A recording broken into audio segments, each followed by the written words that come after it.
Hey, you there. Thank you for watching, and welcome to Forged Lines Forever. Today, I have a 7v7 custom matcher on the most amazing Neuroxis map generator. So let's go ahead and introduce our teams and our players, starting off with Team 1 in the west, ending with Team 2 in the east. Starting off with Team 1 southernmost player and working our way northward, we have the Ruby Red player of Tribe Pizzazz going first land as a UEF. He is a 1900. He is tied for the high spring player on his team. He's also tied for the high spring player overall. To his northwest in Chevy Crimson, we have the Cybern Commander of Love Me Some Rice going first land. He is a 1700. To his northeast, the UEF Commander of Toka going first and second land in Rust. He is also a 1700. In Light Oak Town, we have another UEF favorite Team 1. It is Dreamer Lazy going first land. He is the player with which Tribe Possess is tied with the highest ranked player on his team at 1900 rating. And again, he's going first land. To his northeast, we have in Imperial Gray, I Make War on You going first land as an Aeon. He is an 1800. In Barbie Pink to his northwest, we have Hayden going first land as a Cybern. He is a 1400. And rounding out Team 1's lineup is Kenny Real Dad going first land as another Cybern here for Team 1. He is a 1200. Again, he's in Batman Gray. So for Team 1 side of the map, they only have Aeon, Cybern, and UEF, which means they are missing out on Seraphim Tech. But what they lack in Seraphim Tech, they make up for with 3 Cyberns, 3 UEF, and 1 Aeon. On Team 2 side of the map, starting ourselves in the north and working our way southwards, we have the Stitch Blue player of Plunder going first land as a Cybern. He is an 1800. To his southeast, we have in Regal Purple Mori going first land, second air as a Seraphim. He looks like he is the one and only Seraphim of the game. And like I said, he is a 1700. In Glow in the Dark Green here to his southwest, we have Saizon. It's been a while since I casted him. He's going first land as a Cybern. He is a 1500. In Orange Scarlet Orange, it is the Cybern player of Telemazer going first land. He is a 1900, the highest ranked player on his team. And again, he is tied for the highest rank overall with Tribe Pizzazz and Dreamer Lazy on Team 1. In Tropical Ocean Blue to his southwest is Thurnis Haley going first land as another Cybern here for Team 2. He is an 1800. And rounding out Team 2's last remaining 2 players is Sergeant Syphilis. That name will never not be funny. He's going first land. He's in Snow White. He is a 1500. And last but not least here for Team 2 in Pac-Man Yellow is Bedri Savo Pokan going first land as an Aeon. He is a 1400. Again, I'm going to be calling him Bergy for short. So for Team 2 side of the map, they have one of each of the factions at a minimum. As I mentioned, they have 1 Seraphim, but they also have 1 UEF and 1 Aeon, with the remaining players being Cyberns, adding up to 4 Cyberns, and then 1 of each of the other factions. And for 14 players on the map, let's take a look at how much recon they have to scoop up. Of course, before they scoop it all up. And sitting at about 9,000 mass, it's over 9,000 by the way. Not a lot of mass per player to scoop up. I'm trying to do rough calculations in my head. 14 players, it's one of those numbers it's kind of hard to do. I think it's about 600 mass per player. Not a lot of mass. Most of it's sitting just everywhere. There's a little bit of concentration here in the south and in the north, but it's a couple 100s, not really a huge amount of mass. There's a 200 up there and 200 down there, but not really a huge clump of mass for our players to scoop up. But there is a decent amount of mass points to grab as well. Speaking on Team 1 side of the map, there is a Quad Mechs position in the north, Trimex position over here in the south. And besides that, there's a lot of just one-off mexes. A lot of those one-offs are in the middle of the map. In a 7v7 game like this, and a size like this, it is going to just be action immediately. And I just want to zoom in just really quickly. I saw this when I was making sure this game was fine to play. It is essentially a super flat map. For those of you who obviously played Minecraft, you'll know that is a version of the game, or at least a version of the map you can generate is a super flat, and it's essentially that. There's a little bit of water on this map in the kind of corners and a little bit in the middle, but honestly there's not a lot of obstacles for our players to navigate. I don't expect to see any naval facilities because there's really not any water to really use them with, but I would not expect to see at least a couple players try to hide in the water from some oncoming bombers or lasers from the sky or artillery, whatever the case may be. Just wouldn't be surprised to see that as the game goes on. And again, with 14 players, let's go ahead and see where they are all off to. Team 1, we see 1, 2, 3. I think he has orders to me. Yeah, he has orders. 1, 2, 3, 4, 5 players on Team 1 have either started to leave their main base or are about to do that.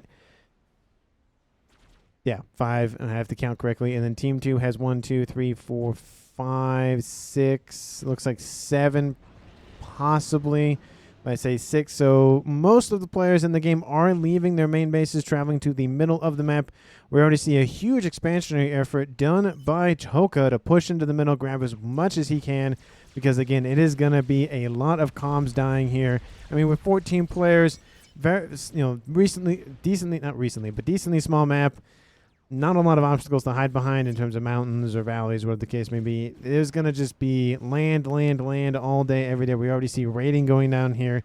Players on Team 2 responding to that being Sizoan specifically.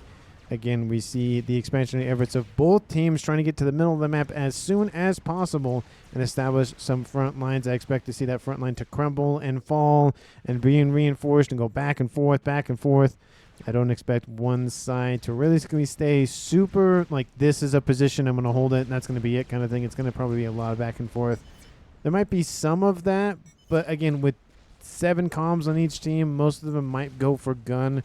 I mean, again, like I said, it's a decently small map. Why wouldn't you go for gun, at least early? And speaking of which, gun hasn't started by Thurnis Haley on that front line. Is going to be just shots after shots after shots. And if you haven't watched my game, I think it's from yesterday, if you haven't watched it, it's a really good illustration of a 2-for-1 scenario. I think the screenshot is actually, or the thumbnail is actually a 2v1. And it's one of those issues, or one of those games where it illustrates just the power of one comm's death in that game. Just if you haven't gone and seen it, pause, you continue to watch this video and then go watch that video and you know what I'm talking about. Anyway, we do see Team 1's Tri-Pizzazz starting to be encroached by Bergy in the south. He's actually going to take the water and go over to the other side. There is a T1 PD going to be built. He might be able to counter that, but it's going to take him a little bit once that wall section has been completed. We do see that Sergeant Syphilis is actually going to build 1 mechs and then head south to either assist Bergy or just be in the water over there. There's possibly going to be a 2v1 in the south. I don't even know what it is going to be in the middle. Possibly 2v2, possibly 2v3, possibly 4v2. It's going to be really crazy in the middle. And in the north, looks like it's going to be 1v1 for now. We do see some units moving out here for Amek War on you to the north, with Dreamer Laser moving to assist as well. Gun speeding range has been started here for Sizon. Gun speeding range has been started for Love Me Some Rice. I don't see any upgrades online here so far. Thurnis Haley did complete that upgrade. Bergy is pushing in. He does kill off that engineer before he finishes the wall sections, which means he has an open shot to that PD, overcharges it, kills it off, and this will force back Tri-Pizzazz. You can already see him moving into intercept as we speak. Then I wouldn't be surprised to see Bergy. Yep, he's shifting his forces in immediately. Again, Thurnis Haley is going to continue just walking forward. Gun speed and range upgrade is going down pretty quickly for Love Me Some Rice. Toka moving south. But now retreating, Thurnis Haley is going to try to lock down this position with the range upgrade embedded in that gun upgrade. He'll be able to take out those T1 PD relatively quickly. And in the north, gun speed and range has been started for Kenny Real Dad in the north. Plender moving in with his commander, has some forces surrounding him. He will be on the back foot here shortly once that upgrade does finish, but he has the advantage with that comm rooted to the spot. The front line's very much fluid, very much a little bit back and forth. There's no real, like, this is my mass, this is your mass, extractor kind of thing, and just hold positions there. Definitely going to be a lot of back and forth. Lots of units diverting northward to draw the attention of Toka's comm away. As we see Love Me Some Rice move eastward to go after Thurnis Haley. He's building a radar. Get a little bit of vision in the map to be able to see what's going on. We do see Sergeant Syphilis moving into retreat. at least a little bit. There's some units moving in. Haley's forces has those relatively done, and it looks like he's going to go for a Mechs on the front line. And Love Me Some Rice actually going to shift. Not going after Haley, going to go after Sergeant Syphilis. And gun damage and range has been started here for Tripizzazz. Gun has been started for Bettergy in the water as well. Using the one of the only geographical aspects of this game, with a couple of ponds to hide his commander for the time being, and go for that upgrade undeterred. We do see T2 online here for Team 1. Tripizzazz get some Mongoose online with a Parashield. Love that mix because Mongoose have very terrible hit point counts. But being able to protect him with a Parachute is definitely a great move there by Tripizzazz. Gun damage range has been started for Toka. He's dealing with those remaining forces outbound from Haley. And stealth has been started for Saizon. He might go for early nano and try to push Team 1 back in the middle. But again, there's a lot of comms in this game, so even if somebody on Team 2 is very confident with their comms upgrades, you can have a 2v1, maybe a 3v1, and there goes that confidence immediately. You have to be very careful with how long, not just Saizon in general, but everybody has to be very careful with how far forward they are, how long they stay there, and when is the time to retreat. In a game like this, sooner rather than later, so instead of the typical 20 or so minutes, you retreat probably about 15. Because we already see T2 Air started here, or actually online, excuse me, for Dreamer Lazy. And nothing else in Air Tech. No, there's a T2 already upgrading to T3 at not even 9 minutes on the clock, halfway up there for Hayden. We do see one T2 T2 Air upgrading to T3 for Mui, and T2 pumping out some Corsairs, as well as another T2 upgrading to T3 here for Sergeant Syphilis. So 3 players on Team 2 have gone for at least T2, and 2 of those 3 have gone for T3. 2 on Team 1 have gone for T2, 1 of them going for T3. So air is going to be definitely a big focus here, or at least for Team 2 side of the map. Nano repair has been started for Toka. He doesn't have to build stealth first because he is a UEF commander, and so he has gun on board, and Saizon does push forward with that stealth comm. Team 1 can't see him, but they can get some vision on him. So once he is spotted, they will know where he is. Love Me Some Rice versus Haley. I think this is the first comm on comm action I have seen of the game. Might have happened earlier on, but I didn't notice it. Apologies for that, if I did or did not. Haley going to be forced back a little bit. He, again, doesn't have any stealth or gun. We do see Love Me Some Rice, same situation. 7,300 versus 57, so a little bit of advantage of Team 1's Love Me Some Rice. We do see Saizon moving in with his gun and stealth comm as well. Looks like it's going to be a 2v2 here pretty shortly if Haley can hold in Love Me Some Rice's comm. I think Team 1 might see Saizon. That says gun here. They do see some shots being fired by Team 2. They don't know by who. And using that radar to great effect to be able to see what's going on that side of the map. You can see how much they can see just with that one radar. It does a lot of work, especially with a map like this. You can see the size of it is just, it's a huge percentage considering. Stealth has been started here for Haley. A little bit far forward for my taste, but again, he is being protected by Saizon right now, so that is a benefit there. But we do see a group of units outbound from Toka moving in, a couple of T2 pillars, as well as, again, Toka has completed that nano upgrade, sitting at 50 hit points a second, and somebody has died in the south. Sergeant Syphilis and Bettergy win after Team 1's Tripizzazz. Actually, no, he controlled Cade. Trade with him, says Mui. Looks like there's a trade, possibly.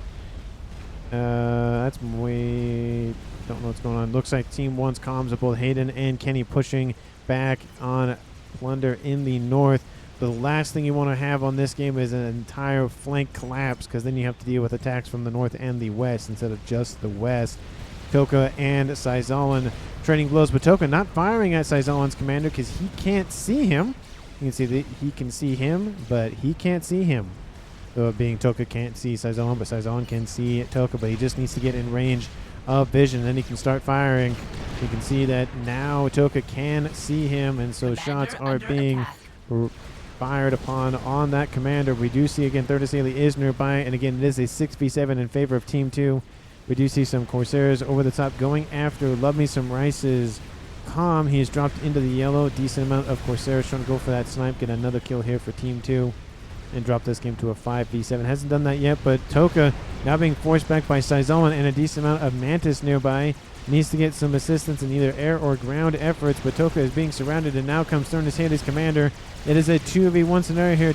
Toka losing hundreds of hit points very, very quickly. Needs to get underneath some parashield coverage, at least for a little bit, but it is not looking good here for him. He pushed too far forward, and those two commanders are going to destroy him for it.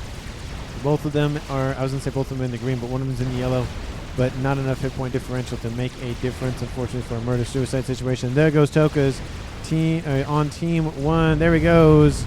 And it is officially now a 5v7 with Lummi Surprise surviving that encounter from team 2's Telemazer going after him. We do see more units having some disagreements here between color, coordination, and fashion. Again, they're both Cybrans, so they're just discussing with their guns and not with their words about what the best color is, but unfortunately it looks like the forces from Thurnis Haley win that argument, at least for now.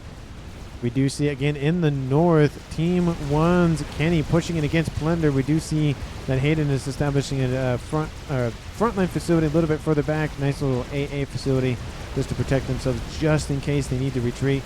We have more Corsairs coming in from Team 2's Telemazer trying to snipe Kenny, at least force him back. He's sitting at Nano and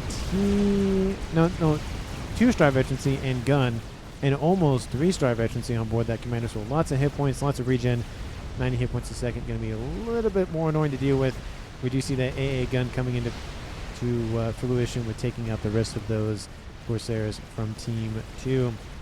And with the death of both Toka and Tri-Pizzazz, it looks like Team 1's Dreamer Lazy has another base, and Lummi Surprise has another base as well. We do see some Mongoose running around the map trying to take out some Blazes. Blaze is actually a better unit against Mongoose just because they have more hit points, but again, Mongoose I think have a little bit more range on them, so you know, if you can get them in range, Blazes are better. If you can keep them out of range, the Mongoose are better. Definitely the flip scenario with the Aurora versus any other T1 land unit. Besides artillery, I think artillery still can hit Aurora. Gun, actually no, stealth has been started for Lummi Surprise, and nano has been started here for Saizolan.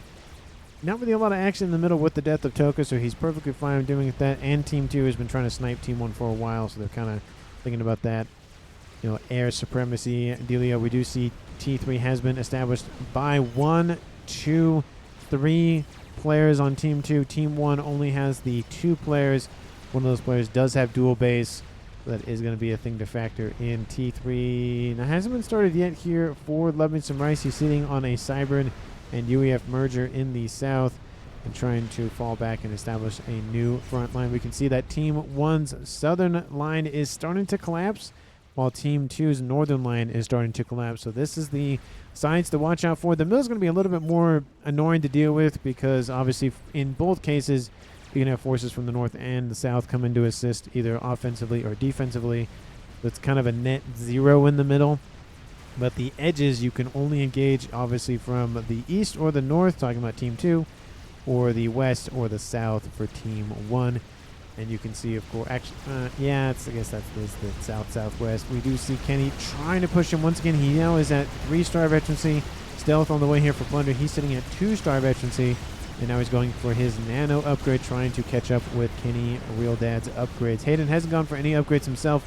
I would like for him to go at least for gun and stealth just to assist a little bit more in attacking. If he was here, it might be enough to force back Team 2's Plunder entirely and knock out at least a portion of that main base. Not necessarily the entire base, but at least something. And Team 2 will see that Hayden is up there. Looks like he's just going to reclaim that little wreck up there and try to do what he can to scale his eco. 15 minutes are on the clock, and we've already seen 2 deaths so far in the south. T2 units fighting one another. Mongi is trying to hold off this group of Blazes and Mantis. We also see some T3 land tech outbound from Bettergy. We see those Harbingers online trying to pump out some higher tech superior units, at least in terms of T3 versus T2. We do see Lummi Surprise is on the front line forcing back Thurnis Haley. He's just retreating, and Sergeant Syphilis and Bettergy are going to sit in the water for the time being. Hang out, have a nice cup of tea or coffee or juice or soda or water or whatever the heck everybody else drinks. Everybody drinks a lot of things. I drink a lot of things. Mainly just water. not mainly just water, mainly, yeah, I guess just water, more like water additives.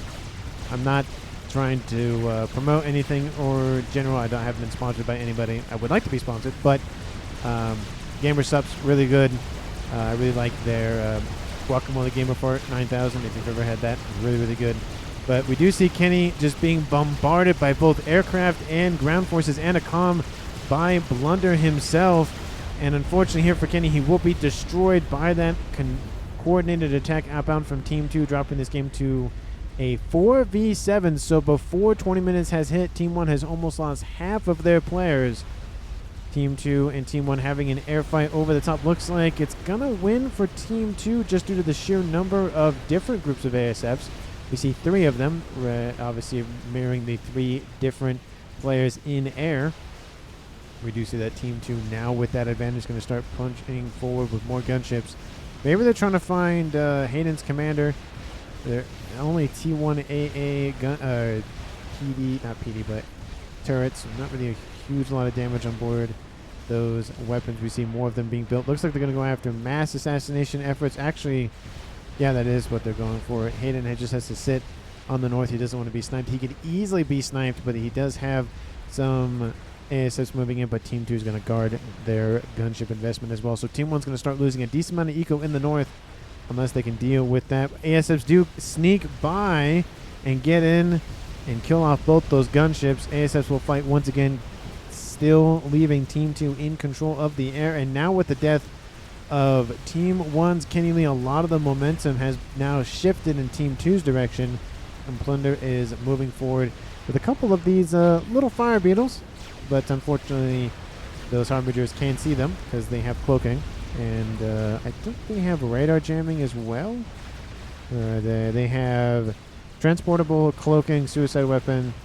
So unless there is Omni on board, I guess. No, because not even without Omni, they don't have stealth. So how does that work? I forget how cloaking works. Because usually with the Cybern Commander can get cloaking, they also have radar jamming as well, stealth. I think cloaking just does vision. Oh, I can, hold on, let's see a second. Let's see if we can see those units. Can't see those units. Not a good example. We'll try to find a good example of that. Anyway, somebody in the comments, please let me know. I'm not entirely sure the mechanics behind that, because normally it's cloaking and stealth on the same unit, or comm or whatever, but only having cloaking and not any sort of stealth, I don't know. Radar, I think, still might pick them up based on that definition, but I might be wrong. Anyway, Love Me Some Rice being assaulted by Corsairs once again. Man, Team 2's Telemazer really wants to kill off Love Me Some Rice's commander with Corsairs. We do see some bricks outbound from Thurnis Haley, assisted by Saison, really just forcing back Team 1. And Love Me Some Rice is going to be surrounded and destroyed by ASFs guarding those fighter bombers and those 2 comms. Team 1 has now lost 4 of their 7 players, leaving them at 3v7. Team 1 is struggling keeping their comms online. This could be a complete wash, but you've obviously noticed the timestamp on the video. Game time, it's about 50 minutes, so we have plenty of time to see what happens. It's not necessarily going to be one-sided, but we will just have to see. I don't know exactly who wins, and of course, like I said, I know that the game works, and there's no desyncs or desyncs that would make a difference. Ones that are like a minute before, not really a huge issue. Ones that are 10 minutes before are a big issue, because that makes a difference depending on what's on the map or not. We do see a couple of raiding units outbound from Team 2's Bettergy, but we do see a nice little Percy that is going to be destroyed by said Harbingers, and now Pillars coming in to avenge their Percy brethren. Team 1 losing a lot of eco from those raids. You can see multiple mexes are down, especially in key locations, specifically this one that was trying to cut down the cost of some bangers outbound from I Make War on You. Gunship in the rear here for Team 2's air player of Sergeant Syphilis, just really doing a number on Team 1's rear mass collection, resource gathering, generation, whatever word you want to use for that. Mining. That's what it looks like whenever I look at these units. Looks like they're pumping the mass out of the ground. Essentially, T3 Mechs is being destroyed by a couple of Harbingers, and Team 1 is losing mass by the second, quite literally, dropping at 750. Team 2 sitting at 930. Overall, Team 2 has every player on their team alive. Team 1 has lost 4 of their 7 players. They have lost more than 50% of their player base, which means they have lost a lot of APM and by extension a lot of mass income. Let me know down in the comments who you think is going to currently win this game. And of course, if you haven't done so already and you've been enjoying the game so far, commentary, game coverage, whatever the case may be, please like the video and subscribe to the channel. Thank you so very much for watching. I really do appreciate anything and everything you do for the channel, regardless of how much time and energy you spend watching, commenting, continuing to come back, whatever the case may be. Thank you so much. I really, really do appreciate it. ASF fight over the top here. Going to go after that gunship. Going to kill that off. Kill off a lot of the mass deletion that's been going on from Sergeant Syphilis. Trying to not necessarily airlock Team 1, but just do as much continual damage as they can. We do see that Team 1 is building up a lot more of T3 units, dealing with the outbound units from Team 2. And Team 2's opportunity is to, of course, upgrade their mixes, get their ecos even more scaled up. We do see a counterattack also outbound from Team 1's I Make War on You with a Colossus online. This air grid is done and dusted. There's nothing that Team 2 can do to save it. And at this point, Control K's everything, not giving any veterancy to that Galactic Colossus. Some may say that's not the best move, but giving a Colossus, a decent amount of veterancy, probably about at least 2 stars, is a huge deal. Increases regen per second, also increases total hit points total. It makes a huge difference. But with one entire base destroyed, I think that one, who was that, by the way? Was that Moi? I think that's Moi. Yeah, he's sitting at 46. That sounds about right. That Colossus is moving westward. Monkey is under construction. It will not finish. If that Colossus has anything to say about it, Spire building, kill it, says Try Pizzazz, helping from beyond the grave. I see it. Bro, stop spamming. He's just like, just see it. Just see it. It's right there. And that Monkey will not finish. T3 Pigeon will go down. Will Saison Control K everything and not give veterancy to that Galactic Colossus. Pigeon, of course, a good target, taking out a lot of engineers, and of course, nice little AoE spread gets that Colossus its first star veterancy and is almost close to his second. Is actually really close to his second, and will get his second with the death of that Monkey and other things. We do see a decent amount of T3 gunships, both whalers and broadswords being deployed to go after that Colossus. Now the question is, can that Colossus hide in the water for a split second? I don't think so, given the fact that that Colossus is the tallest unit in the game, and that is not a lot of water. So that unit is not gonna do a whole lot in terms of hiding himself. But he does, of course, get his feet wet, cools himself down. That cannon on his face, or actually in his eye, definitely is probably very hot and burns. He has to probably have those not water droplets, but those eye drops once in a while to kind of, fix his eyes, because it's probably just very, very annoying for him. Anyway, we do see Laser is missing that T3 Mechs, very annoying for him, but going after the T3 Pigeon will be reclaimed, so no AoE explosion for Team 1's I Make War on You, but we'll take out a couple of bricks in the process. Has already killed out 40,000 mass. Team 1 is not reignited, but more and more units being spammed up by Dreamer Laser. We do see Plunder with the cloaking and Laser Commander, and he will be perfectly fine. Looks like he had a issue with his power for a second. And those bricks try to move out of range. All of them will die. That Colossus did a huge number. Has taken out 2 main bases here for Team 2. Hasn't necessarily knocked out Saison entirely, but with Moi's Control K, there's a couple of Master Extractors, a couple of ASF. That's really all that he has to his name. And we do see that I Make War on You did divert units to the north as well. Those look like... So you can't see the fire beetles that are running around because of cloaking. So unless there was a radar system online, I guess that would be the case.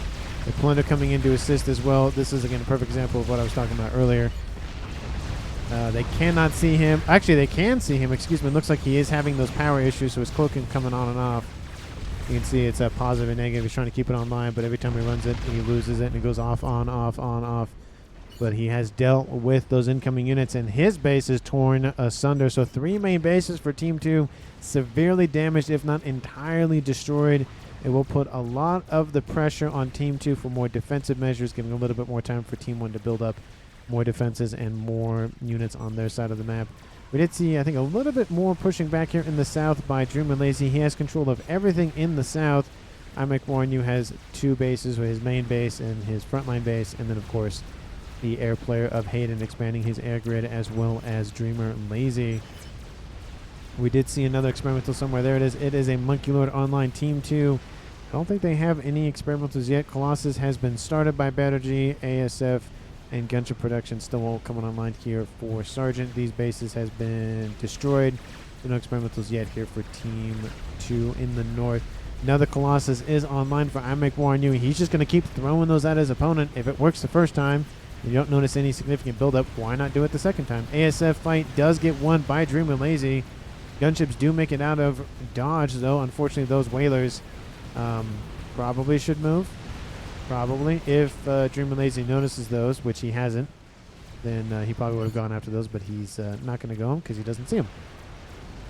And attack outbound in the south there from, not Saison, excuse me. That is Battergy still pushing forward against Dream and Lazy in the south. More and more Percy's being built, going to be able to deal with these Harbingers very, very quickly, of course, due to their just huge right arms and just shoving all those hit points that the Harbingers have into the grave. You can see just multiple shots that they go done and dusted. There are some sniper bots here, but if they get close enough, it's not really going to matter. Looks like the Perseus are going after the T3 land headquarters over here. Not the Perseus, sorry. The sniper bots going after the T3 land headquarters. But engineers are trying to repair it as we speak. Shield is down. Those sniper bots will be dealt with here pretty shortly. Large land army being built here by Dream and Lazy as well. He has to micro a lot, especially iMechWarrenU as well. He's doing multiple attacks from the north and the middle of the map. The Colossus does retreat. I don't think they know about Plunder's commander. They probably just don't see him. It says Cloak ACU, it says Toka. Yeah, so they know that he's there. Again, he's having power issues, which, I mean, I don't blame him. Looks like he might be handed over power, but every time he activates his actually, no, his cloaking's fine. So it looks like he got some more power reserves. Yeah, there's some E-storages down here built by other players on his team. Definitely a nice little benefit to have. T3 Pigeon also gifted over to assist with P-Gen. I was going to say P-generation, but power generation. T2 Air Headquarters going to be taken out. Everything gifted over to Telemazer. I guess that's in trade for that T3 P-Gen. But Plunder just walking down that wall section, being like, okay, come here, come on, come here, come this way. I want to laser you with my giant chest laser, but you don't want to come say hi, so fine, be like that. We could see a transition in this game very quickly for Team 2 going for some sort of either artillery or game ender collectively because, I mean, looking at the map, you know, Team 1 lost 4 players before 20 minutes, but now with, you know, all of that mass underneath in smaller hands, in less hands, means more focused projects can get done quicker, which explains, of course, the Colossi being built earlier, that sort of thing, and just how devastating that can be. We do see, again, the entire erasure of Team 2 in the north. Plunder's base is no longer there. A couple of wall sections and a T2 mechs remain, but that is it. We see Mui trying to rebuild, get as much reclaim as he can. He's probably going to shift his way southward just to, again, hold up down here. We do see Plunder moving in, just running back and forth. Colossus might be stomping his way forward. A very, very, very short, very, very thin wall section separating a giant unit versus a other giant mech, relatively sized. But again, a little wall section. This kind of reminds me of, imagine if the wall of China was this size. And then you can imagine how big these guys are. Obviously, this is not the size of the wall of China, but still. Colossus trying to hit the ground. You can see this is what Team 1 can see, trying to just ground fire that commander. Commander needs to constantly move. There is a little bit of AoE. It's a tiny AoE, though. Of course, they cannot see him. Monkey Lord coming in as well. This is really going to distract that Colossus. He either goes for the Calm or he goes for the Monkey Lord. He decides to shift to the Monkey Lord too late. And then Monkey Lord will kill that Colossus off. Definitely unfortunate here for Team 1, but there's only so much you can do. They need an Omni sensor on board to really see that commander. So a win here for Team 2. Loss for Team 1. Not a huge loss. It's a Galactic Colossus, but it is, of course, 15,000 mass that I'm assuming Plunder will scoop up personally. At least it has been completed by Sizolan, starting teleportation. It looks like he is trying to be a telemazer, trying to take telemazer's job of being a telemazer. We do see a cloaking mazer, but no telemazer. We do see gunships outbound here from Team 1. Looks like they're trying to find Plunder. They have found Plunder, excuse me, and gunships have sighted him in. ASF need to respond to this immediately. Airfight is going to happen. Team 2 going to try to save Plunder's commander, and Plunder Control K is killing off most of the ASF from Dreamer Lazy. So that will be a kill technically for Team 1. Not technically, but kind of technically.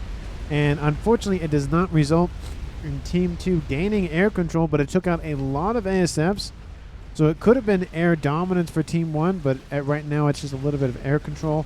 And in the south, 2 Colossi moving in versus 1 Monkey. Dreamer Lazy needs to deal with this immediately, or it is not going to feel good on the southern reaches of his base. But of course, I Might Warn You is assaulting from the west, moving in, cutting off Mori's retreat. Couple of bricks standing in his way, not standing in his way, protect him from these incoming loyalists. Lots of asylums, lots of T2 asylums, and another Colossus has been made by I Make War on You in the south. I think I'm going to split it at this point to, well, that was not the button I meant to push. That was end split, and that was not start split. There we go. In the, move this over here so we can see that. Actually, move it over here. And move this like right. Zoom out just a little bit. There we go. Trying to do on the fly moving and whatnot. 2 Colossi push forward. Crab is now online. It was barely just built. Monkey Lord coming in from the north. Lots of bricks. Going to blitz that down very, very quickly. Again, they're going to go after the Colossus. They want the Colossus dead. That's a decent amount of mass to scoop up. Team 1 has spotted Mui's commander. I don't know if the Colossus will go after Mui, but those 2 Colossi are ripping apart the T2 and T3 land facilities over here. Monkey Lord barely makes it out of range of those bricks, but is severely wounded. Crab getting tons of value with the long-range cannon on board.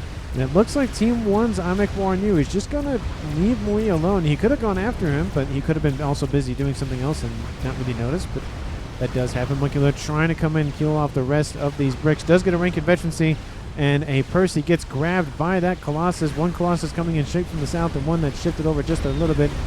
Monkey Lord does get immediately destroyed. T2 PD and T3 as well being built. The really rapid-fire unit structures of both the Cerberus and the Ravager really blitzing down that Colossus. That one's going to die almost very, very quickly. Trying to get some crash damage. Not going to get close enough. Going to retask onto that target. Lots of broadswords. Going to shift back over to the east. That way we can watch what's going on. Colossus making its way forward. Trying to go after the air grid here for Telemazer. Monkey going to try to stand in his way. That's not really going to go very well. There's a lot of T2 Cerberus online. And again, they're tickle cannons, but if you have a lot of tickling going on, that is very dangerous. Nuke outbound from somebody in this game. Looks like it's outbound from Bertaji. Does Team 1 have an SMD? No, they're going after the air grid. That is huge for Team 2, knocking out Team 1's air, or at least a majority of their air. And I think at this point I can end the split and retask or refocus over here. You can see that Colossus trying to make its way to those T3 ion reactors. I don't think he's going to get close enough. He will clip one of them. Definitely unfortunate. We'll get a little bit of cascade. Not a lot, but a decent amount. That Colossus is still online. That one's going to blow up, kill off a couple. Oh, yeah, I was going to say, going to kill a couple of those Harbingers off. That's a little unfortunate, but, you know, it does happen. A little friendly fire does happen from time to time. If you played Helldivers, you know exactly what I'm talking about. It just happens. So it's not intentional, not always, but that air grid is now destroyed. And, of course, in the west, kaboom, takes everything out. Of course, the calm of Dream Lazy does get out of range. And Telemazer, with his commander, has some Telemazering going on. He's falling into the red, trying to kill off the rest of this PD. He might make it out, but there is a broadsword nearby. He does get another rank in veterancy. He might get one more, but there's more gunships coming in. He might control K to kill off these gunships. Did get to 5-star veterancy. Gunship's going to move out of range, move into range, move out of range, and they're going to blitz down that commander immediately. There they go. Kills off a couple of gunships. And there it is, folks. Team 1 staves off a Telemazer calm of Telemazer, and it is now a 5v3, still in favor of Team 2, but the deaths of Blunder earlier on and Telemazer just recently. Team 2 has lost another base. They only have 3 main bases remaining, with 1 nuke online. Killed off 52,000 mass. Really good nuke. Needs to get a couple more of those. And air grid looks like it's not really being expanded yet. Second nuke has been established, almost loaded, and third nuke about to be built. Mui says assist. I don't know. Oh, probably talking about this over here. A couple of loyalists running around, going after P-gens, going after land facilities, trying to do as much damage as they can, essentially nullify any sort of remaining structures for any of these other players. The P-gen will stay online, just barely though, but more units are outbound from IMEC Warren You. Essentially, he's cutting off Team 2 from the northern section of their landmass, or their section of the map, which means it's not really looking good for Team 2 on this northeastern side. They have nukes. Team 1 doesn't have SMD. They have one. It's not loaded, but they don't have one loaded yet. That could be a way that Team 2 comes back in this game. SMD was just built. Lots of gunships roaming. We do see that Hayden has transferred almost everything that he has to his teammates. So essentially, it's a 2v3 with both Saizolan and Mui being reduced to 24 and 1 mass income respectively. And like I said, those units have really isolated the northern side of Team 2's bases. We do see ASF moving in, going to go after those gunships that are not protected. It's going to be a huge win here for Team 2's air. But again, you kill off some gunships, ASF are going to respond. Maybe that's what they want. Their broadswords, they don't have a lot of AA on board. And will those ASF make it to their targets? Looks like the ASFs for Team 2 will clean up and get out of dodge. Great grab by Team 2's air. That being controlled by Sergeant Syphilis. More crab production has been started here by Thurnis Haley. Nuke has almost loaded here for Bettergy, and Nuke almost loaded for Team 2's Sergeant Syphilis. He has a second nuke about to be built. Does Team 1 know where all of them are? Yes and no. They know the structures there, but not what they are. In the west over here, we have one Colossus sitting there in a crab. The one that's severely wounded but killed off 36,000 mass still hanging out. Lots of deceivers to deceive their opponents and deal with those, of course, at mobile stealth fields. Very nice unit, being able to try to cloak your, not cloak, but hide your units. But you can see that's what they can see. They see it for a brief second, and with some air scouts flying over top, and then that's all they see. Dreamer Lazy still sitting in his pond, being protected from any sort of prying eyes from Team 2. And it does look like I make warn you might just be making it teleportation outbound from Team 2. Who's that from?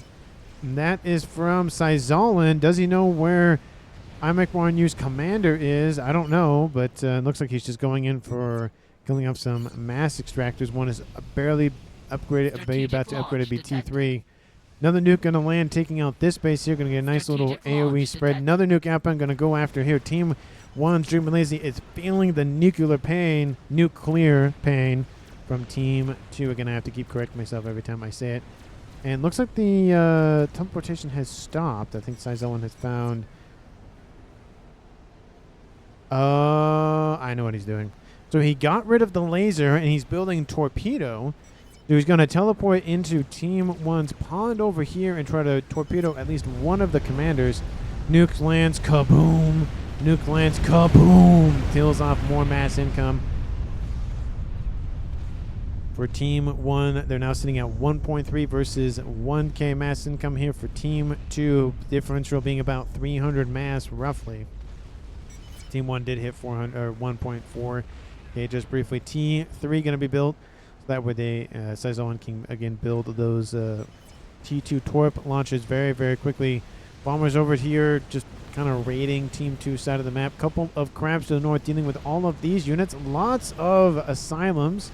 T2 mobile shield generators, or just parashields, because I kind of default to the UEF name sometimes. Colossus is going to move in. It's going to get blitzed down very, very quickly by these two crabs, but there are a lot of units going to try to encircle those crabs. Lots of shield units and lots of AA, but there's a decent amount of Harbingers. There's a couple of Loyalists in there. I don't see any bricks. Would like to see some bricks. Love to see those, but I do love seeing the Loyalists, of course, with their missile redirect systems. Going to get some crash damage from that Colossus, though. That's not going to feel good. A couple of Harbingers probably will die. Two of them will die. That's got to hurt, but those crabs are surrounded right now. This one will probably die, and that one should be fine. How is the upgrades finishing? It's at 50%. I'm going to have to keep an eye on that, because that could be a game-winning play, taking out 2 players on Team 1, leaving Dreamer Lazy all alone. Or you could go after Dreamer Lazy. The only issue with that, I don't know if they know this, they have shield T2, so 2,000 additional hit points, so sitting at 33,000 hit points in total, and can easily just walk out of the water. Versus over there, it's a little bit of a bigger pond, which is a little bit more difficult to deal with. A lot of not parachutes, asylums can't really target any ground units because they're just a assist unit or support unit. And lots of veterancy here for those 2 crabs, but there's a new Colossus moving in. This one should kill off this one really quickly. That one will probably survive, but it's going to be close. Now the parachute's coming in and trying to block the shots for the for the Colossus to break in. Build me a Continental, please, says Moi. And that first Colossus will kill off, that first crab. You see a couple of Oblivions in range of that crab. And 30,000 hit points versus 37 is barely going to favor that crab, but barely. 18,000, 17,000. Dropping the 20. Oh, it might be close. Looks like the Colossus trying to force the crab to turn. Give it a couple of seconds for more damage without some fire. But it looks like it's not going to be a trade, unfortunately, with the wreck of that Colossus slamming nearby. Dropping to 10,000 hit points. So almost killed off in a 1v1 trade, but barely. Unfortunate. Looks like a Redeemer got grabbed by another Colossus. And Team 2 starting to say pushing forward with a crab in the middle of the map, moving its way northward to try to again seal off any sort of incursion from Team 1 from the north. Saizoan has teleported in and looks like he's on hold fire for now because that torpedo would be firing immediately, and he's probably going to have these on hold fire as well because Imek Wanyu would instantly be like, I got to get out of here. Dreaming Lucy does ping this for his teammates, and stuff are being talked about in chat immediately. Imek Wanyu gets out immediately, and I wouldn't be surprised to see Hayden do. Actually, Hayden's going to move south. It could just move north or east. Looks like they're trying to chase after Saizoan. Imek Wanyu pings going down. Hayden, you got to watch out for those torpedoes. We do see that broadsword going to come and kill off the rest of those launchers. And Saizoan trying to chase down Imek Wanyu's commander. Imek Wanyu is dropping very, very quickly. Sub 5,000 hit points. Saizoan looks like he is going to get a kill just by default, just due to the fact that A, a lot of damage on board Imek Wanyu's commander, and B, once he gets out of the water, he can use his regular gun. And it's going to be just 1v1v1 here, or 1v1, I should say. Imek Wanyu trying to get underneath some PD coverage, trying to draw Saizoan in, dropping below 500 hit points, 400, 300, couple more shots gonna do. There goes Saizoan's commander. We do see Dreamer Lazy's commander. Saizoan trying to get a double kill here, and I don't think he will. Hayden's still sitting at 66. Saizoan will not make it underneath the surface of the water, and that is a murder-suicide here for Team 1, dropping this game to a 2v4 with Mui, of course, sitting at 0 mass income. Never seen that before. He's spending it? He's sitting at 0 mass income. I don't think I've ever seen that. Oh, now it's back up to 1. Weird. Continental has been built by the request of Mui. Don't know what he's going to use that for. Looks like he has gun, nano, and splash on board. And 1, 2, 3 nukes. They're still loading in. An emissary has been built, or at least started to be built. It's almost in the green. But with 3 nukes online for Team 2, this could be devastating for Team 1. They only have 2 remaining comms. Team 2 could just play the assassination game, and gunships in the middle of the space here from the Snow White player of Sergeant Stiffvoice, killing off all of the T3 Pigeons, as well as, of course, going after the Colossus producing facilities and, of course, the engineers building said Colossi. And 3 Colossi versus 1 crab only really goes one way.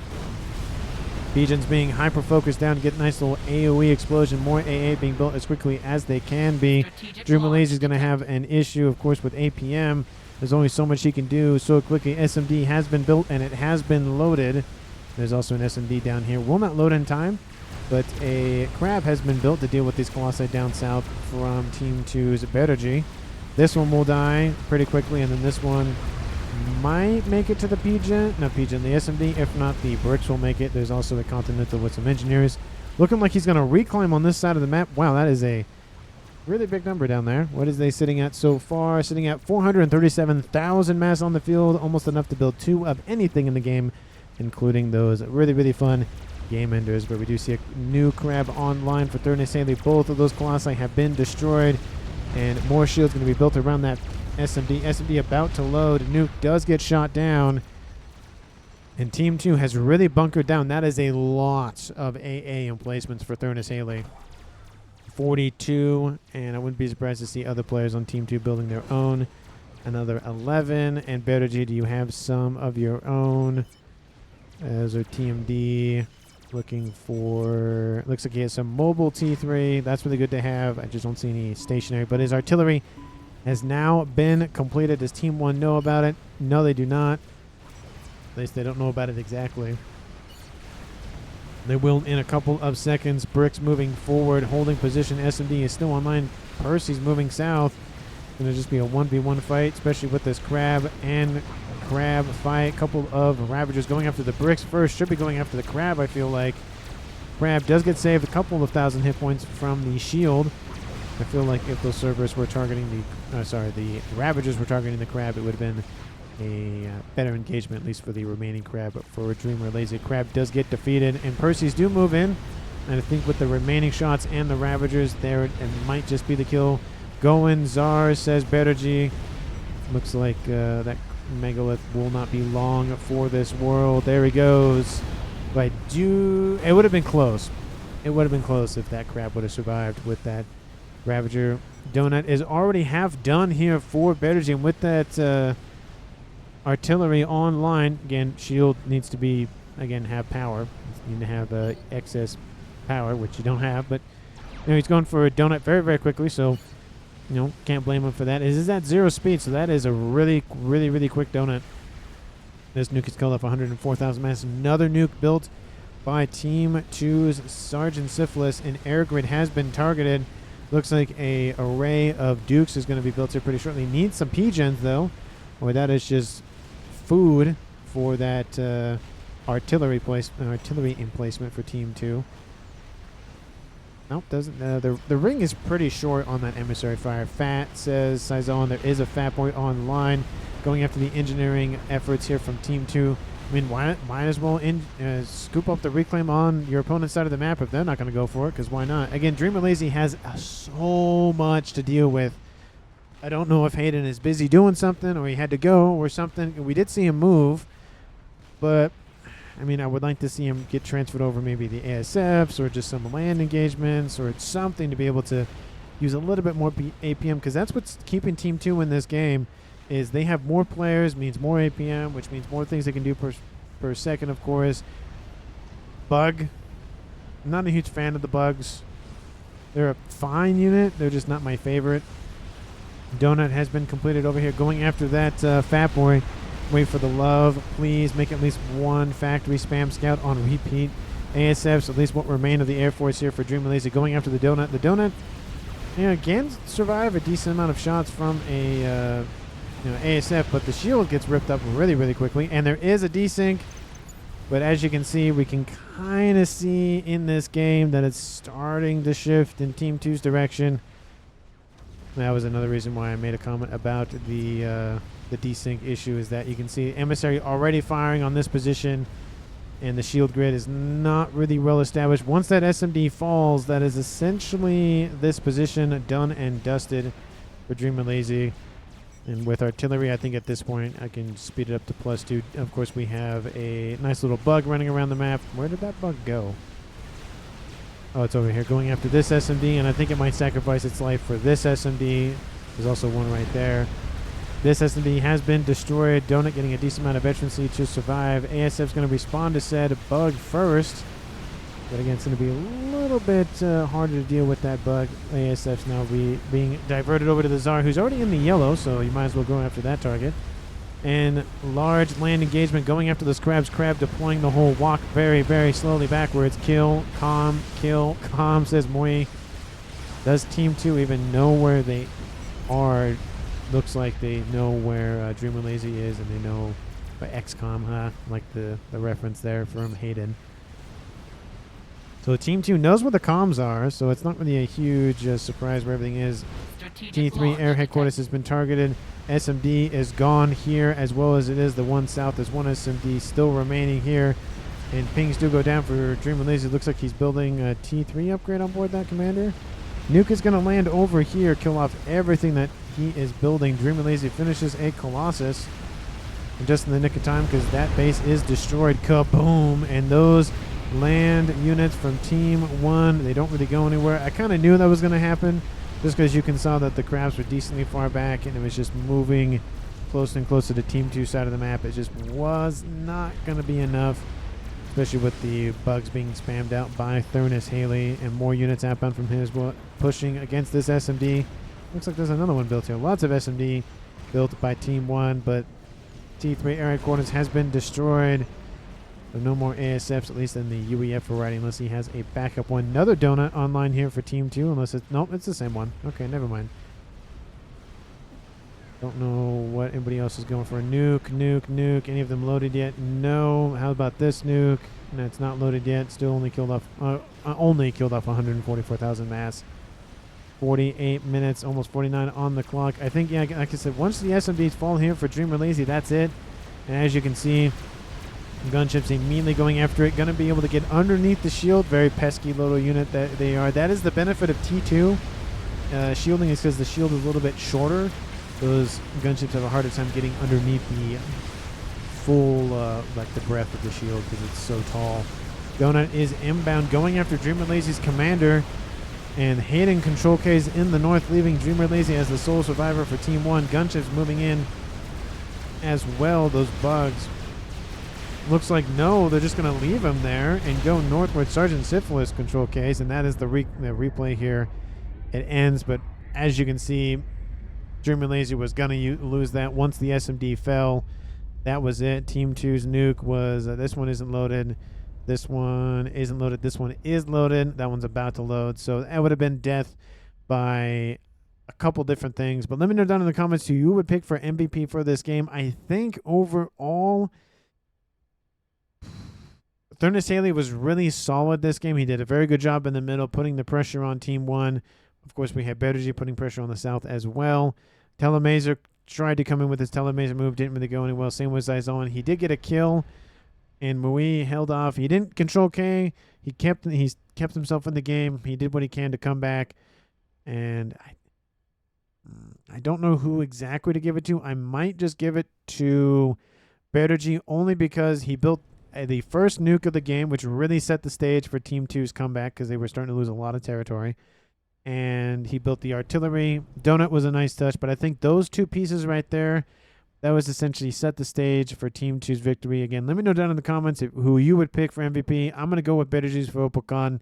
But again, thank you so much for watching. I really do appreciate it. And of course, if you haven't done so already, like the video and subscribe to the channel, thank you so very much for watching. And I will see each and every one of you hopefully in the next one.